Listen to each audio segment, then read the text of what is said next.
Hey friends! So I'm teaching myself how to paint clouds, and it's just for enjoyment, but I thought it would be fun to film the process and then have these little art and creativity chats while we do it. So let's dive into today's topic, which I suppose deals with imposter syndrome, and I think it's something that we talk about a lot, but I just found this really fun analogy that I thought I would share with you. My dog Winston loves to swim, and every year when it begins to warm up and we show him the water, he looks at us hesitantly.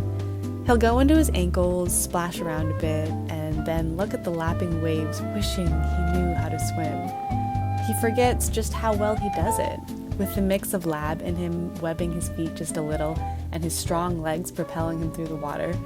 Once he's taken the plunge, he remembers quite well how good of a swimmer he is, but each year he seems to forget he even knows how.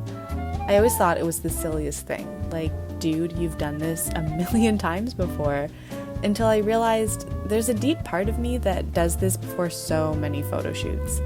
I seem to forget all my cumulative abilities and feel a mounting sense of concern that perhaps it's all been fluke up to this point.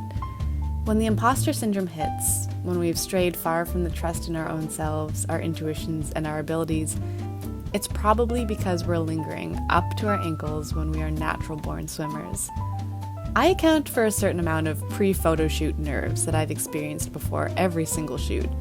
It's a low humming anxiety like before a flight when I'm trying to remember what I'm forgetting and make sure that I have all my preparations accounted for.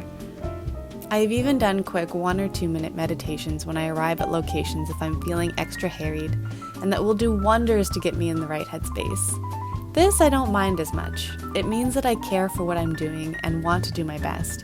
And once the shoot begins, much of it will dissipate. But every now and then, especially if the shoot feels particularly important, I will feel overwhelmed and crippled by a task I am knowingly capable of doing well. I can make myself feel very small and unworthy, and this task all too big. Perhaps the most useful tool in my belt at this point is just plain experience of feeling this way and walking through the door anyway. Knowing this feeling will return, but stowing each experience as evidence that I walked through my perceived fire and my feet didn't burn off. So give yourself a little credit, and definitely a little more patience. It's okay to forget you know how to swim. Just don't let it stop you from getting in the water.